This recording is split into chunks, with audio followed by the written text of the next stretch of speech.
Hi everyone. ఈ వీడియోలో నేను యాంగులర్‌లోని పైప్స్ కాన్సెప్ట్ గురించి ఎక్స్‌ప్లెయిన్ చేస్తున్నా. పైప్స్ అనేవి ఏంటి అనంటే, మనకు దగ్గరున్న డేటాని వేరే ఫార్మ్‌లోకి కన్వర్ట్ చేస్తానికి యూజ్ అవుతాయి. ఇదెందుకు అనంటే, మనం డేటాని ఉన్నదాన్ని ఉన్నట్టు కాకుండా దానికి ఎక్స్‌ట్రా కంటెంట్ యాడ్ చేసి కానీ, లేకపోతే దానిలో ఉన్న అప్పర్ కేసెస్‌ని లెటర్స్‌ని లోయర్ కేస్‌గా కన్వర్ట్ చేయడానికి కానీ, లేకపోతే దానికి డిజిట్స్ యాడ్ చేయడం ఇలాంటివనమాట. సో, బ్రౌజర్‌లో అవుట్‌పుట్ డిస్‌ప్లే చేయడానికి ముందు మనం డేటాని మోడిఫై చేయడానికి యూజ్ అయ్యేయి ఈ పైప్స్ అనమాట.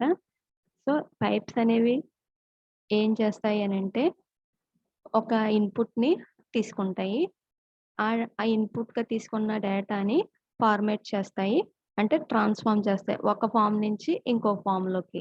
పైప్స్ యొక్క సింటాక్స్ ఎలా ఉంటుందనంటే, మనం హెచ్‌టీఎంఎల్‌లో పైప్స్ యూజ్ చేయాలి అనంటే, ఏదన్నా ఒక ట్యాగ్‌లో ఇక్కడ జావాస్క్రిప్ట్ ఎక్స్‌ప్రెషన్ రాస్తాం కదా! స్ట్రింగ్ ఇంటర్పోలేషన్ యూజ్ చేసి, అలా రాసేటప్పుడు ఈ ఎక్స్‌ప్రెషన్ రాసాక తర్వాత పైప్ సింబల్ అంటే ఇదనమాట. ఇక్కడ ఈ మన కీబోర్డ్‌లో చూసుకున్నట్టయితే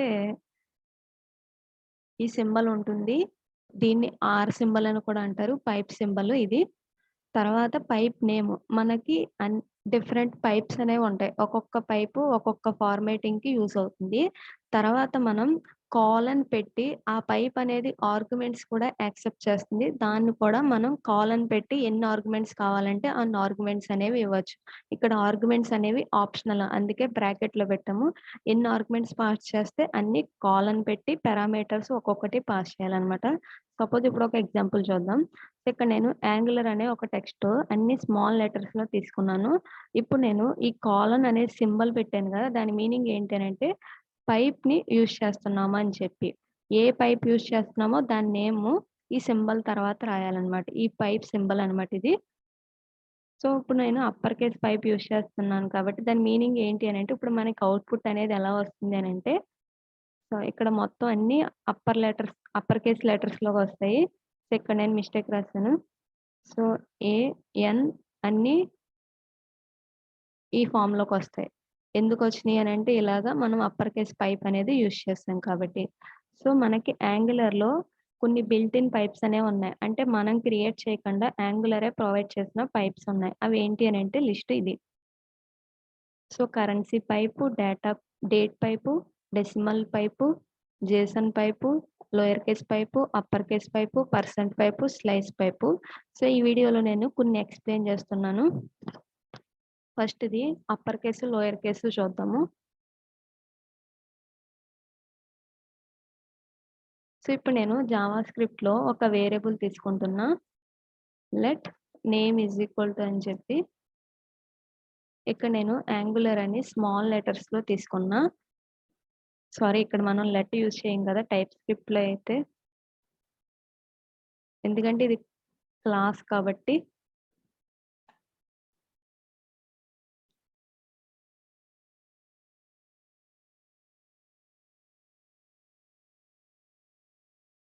సో, ఇప్పుడు మనం ఆ నేమ్ అనే వేరియబుల్‌ని ఇక్కడ హెచ్‌టీఎంఎల్‌లో డిస్‌ప్లే చేయాలి అనంటే, ఒక ట్యాగ్ తీసుకోవచ్చు. డైరెక్ట్‌గా అయినా డిస్‌ప్లే చేసేయొచ్చు.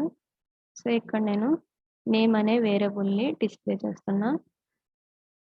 ఇప్పుడు మనం చూసినట్టయితే దీని output as it is small లెటర్స్‌లో వచ్చింది. ఇప్పుడు మనం దీన్ని అప్పర్ కేస్‌లోకి కన్వర్ట్ చేయాలంటే మనం ఏం చేయొచ్చనంటే, ఈ పైప్ సింబల్ యూజ్ చేసి అప్పర్ కేస్ అనేది ఒక పైప్ నేమ్ అనమాట. అది యాంగులర్ బిల్ట్ ఇన్ పైప్. దీన్ని ఇచ్చినట్టయితే మనకు ఇప్పుడు అవుట్‌పుట్ ఏ విధంగా వస్తుందో చూద్దాం. ఇలా వచ్చింది. అంటే మనం ఇక్కడ ఉన్న డేటాని వేరే ఫార్మ్‌లోకి కన్వర్ట్ చేసాం. ఎలా అంటే ఈ పైప్ సింబల్ యూజ్ చేసి తర్వాత పైప్ నేమ్ యూజ్ చేసాం. సో, ఇది ఒక పైపు. తర్వాత టైటిల్ కేస్ అనేది ఇంకొక పైప్ ఉంది. అదేం చేస్తుందంటే మనకున్న స్ట్రింగ్‌లోని ప్రతి వర్డ్‌లోని స్టార్టింగ్ లెటర్‌ని క్యాపిటలైజ్ చేస్తుంది. అంటే క్యాపిటల్ లెటర్ వచ్చేలా చేస్తుంది. సో, ఇప్పుడు చూసుకుంటే యాంగులర్‌లో ఏ ఒకటే క్యాపిటల్ వచ్చింది. సో, ఇప్పుడు నేను ఇంకా కొన్ని వర్డ్స్ రాస్తున్నా. ప్రతీది వర్డ్‌లోనూ క్యాపిటల్ లెటర్ వస్తుంది ఫస్ట్‌ది.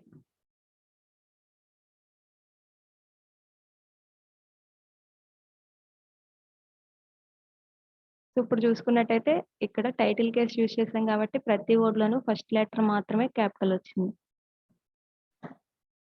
సో ఇది అప్పర్ కేసు, టైటిల్ కేసు. ఇప్పుడు లోయర్ కేస్ చూద్దాం. ఇప్పుడు నేనంతా ఇక్కడ క్యాపిటల్ లెటర్స్ ఇస్తున్నా.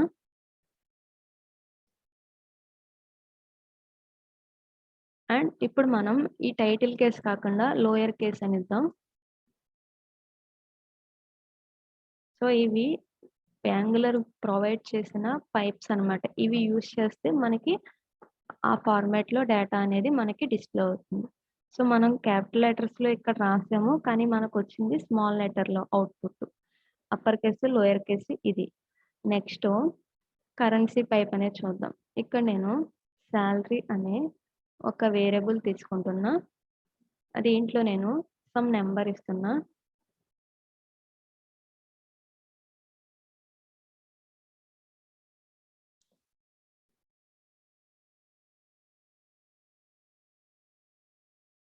సో ఇక్కడ నేను 67,000 ఇచ్చాను. ఇప్పుడు మనం ఇక్కడ సాలరీ అని ఇద్దాం. సో ఇప్పుడు మనకి యాజ్ ఇట్ ఈజ్ అలా 67,000 ప్రింట్ అయిపోయింది. ఇప్పుడు మనకి కరెన్సీ ఫార్మ్‌లో ప్రింట్ అవ్వాలి అనంటే మనకి కరెన్సీ అనే ఒక పైప్ ఉంది. So CURRENCY.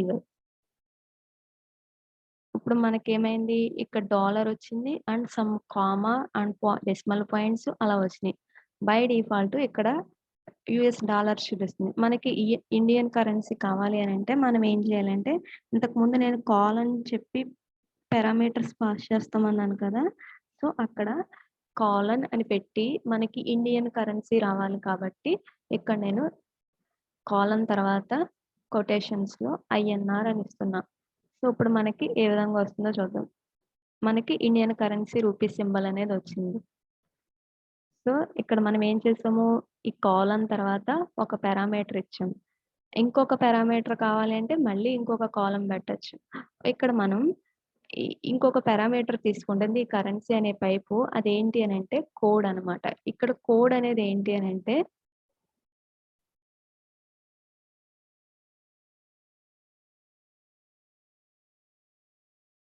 ఆ కోడ్ అనేది ఏం చేస్తుందంటే మనం ఇక్కడ ఏ కరెన్సీ అయితే యూజ్ చేస్తున్నామో సేమ్ ఆ సింబలే డిస్‌ప్లే చేసేస్తుంది ఐఎన్ఆర్ అని.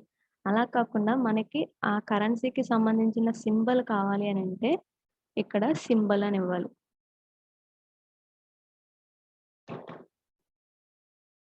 ఇప్పుడు మనకి డా ఇండియన్ కరెన్సీ సింబల్ అనేది వచ్చింది. అండ్ నెక్స్ట్ జేసన్ పైప్ చూద్దాం.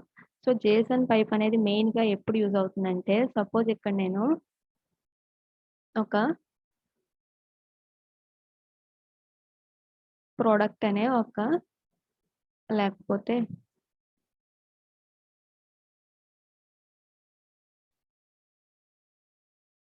ఒక పర్సన్ అని తీసుకుంటున్నా. person1 ఈజ్ ఈక్వల్ టు ఒక ఆబ్జెక్ట్ తీసుకుంటున్నా. ఈ ఆబ్జెక్ట్‌లో నేను నేమ్ XYZ ఇస్తున్నా. నెక్స్ట్ ఏజ్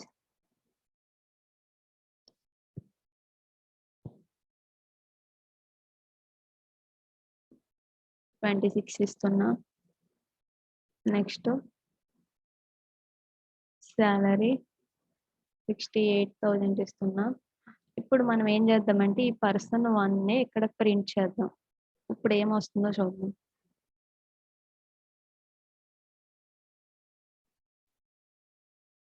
మనకి ఎలా వచ్చింది బై డిఫాల్ట్ ఒక ఆబ్జెక్ట్‌ని ప్రింట్ చేస్తే ఆబ్జెక్ట్ అనే వస్తుంది. ఎందుకనంటే ఈ ఆబ్జెక్ట్‌ని మనం డైరెక్ట్‌గా ఇక్కడ HTML ఫైల్‌లో ప్రింట్ చేయలేము. సో దాన్ని మనం ప్రింట్ చేయాలి అనంటే ఇక్కడ జేసన్ అనే ఒక పైప్ ఉంటుంది. అదేం చేస్తుంది అనంటే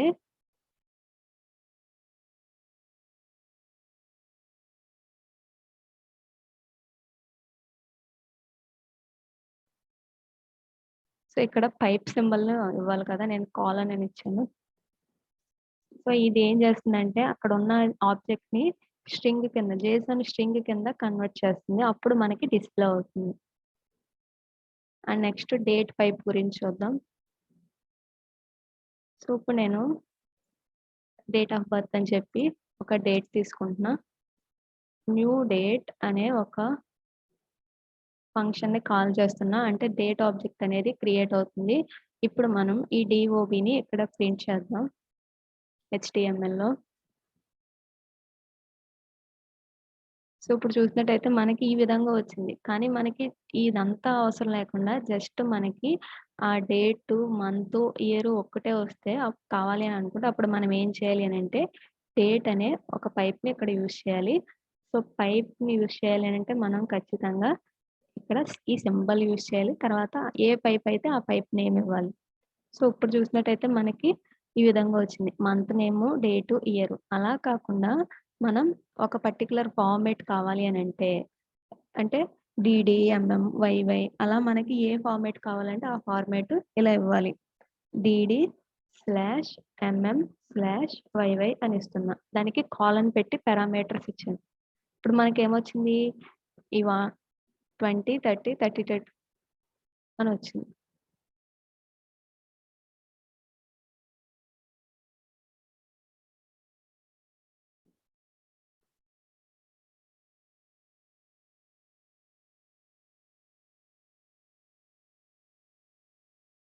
సో, ఇక్కడ మనం ఈ ఎంఎం అనేది క్యాపిటల్‌లో ఇవ్వాలి. అండ్ ఇక్కడ వైవై మనం 2 డిజిట్స్ అదే 2 సింబల్స్ ఇస్తే మనకి 2022లో 2022 చూపించింది. అలా మనకి 4 ఇయర్‌లోని 4 లెటర్స్ చూపించాలంటే అంటే 4 నంబర్స్ చూపించాలి అనంటే అక్కడ ఈ డేట్ పైప్‌లో పారామీటర్‌లో డీడీ, ఎంఎం అండ్ 4 వైస్ ఇవ్వాలి. అప్పుడు మనకి డేట్ అనేది ఆ ఫార్మాట్‌లో చూపిస్తుంది. అండ్ నెక్స్ట్ పర్సెంట్ పైప్ గురించి చూద్దాము. సో, ఇక్కడ నేను ఒక వేరియబుల్ తీసుకుంటున్నా. అండ్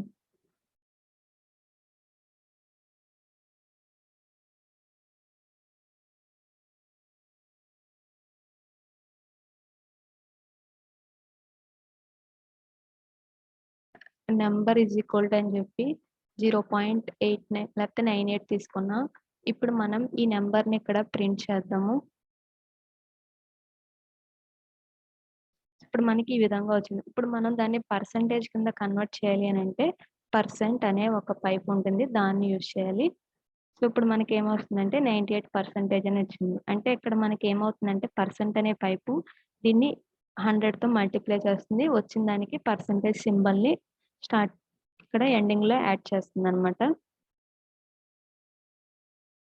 సో, ఇక్కడ మనం చూసుకున్నట్టయితే currency pipe, date pipe, decimal pipe, Jason pipe, upper case, lower case ఇది ఇక్కడ వరకు చూసాం. నెక్స్ట్ స్లైస్ పైప్ చూద్దాం. ఈ స్లైస్ పైప్ అనేది స్ట్రింగ్స్ మీద వర్క్ అవుతుంది. స్ట్రింగ్‌లో ఒక పర్టిక్యులర్ పార్ట్‌ని మనం ఎక్స్ట్రాక్ట్ చేసుకోవడానికి. సో, ఇక్కడ నేను ఒక కంపెనీ నేమ్ తీసుకుంటున్నా. Company is equal to Microsoft అని రాస్తున్నా. సో, ఇప్పుడు మనం ఈ కంపెనీలో ఫుల్ నేమ్ మొత్తం కాకుండా జస్ట్ ఒక పార్ట్ కావాలి అనంటే ఇప్పుడు మనం స్లైస్ ఆపరేటర్‌ని యూజ్ చేయాలి.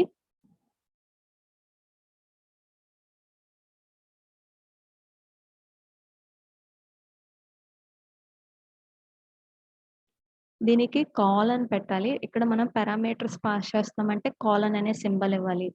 ఇక్కడ నేను 2:7 అని ఇస్తున్నా. ఇప్పుడు మనకు అవుట్‌పుట్ ఏమొస్తుందో చూద్దాం. సో, మళ్ళీ నేను ఇక్కడ మిస్టేక్ చేశాను. కాలన్ పెట్టాను. అక్కడ పైప్ సింబల్ అది ఇవ్వాలి. ఇప్పుడు మనకేమొచ్చింది? నేను ఇంకొకటి తీసుకొని పారాగ్రాఫ్ దాంట్లో as it is company name అనేది డిస్‌ప్లే చేస్తాను.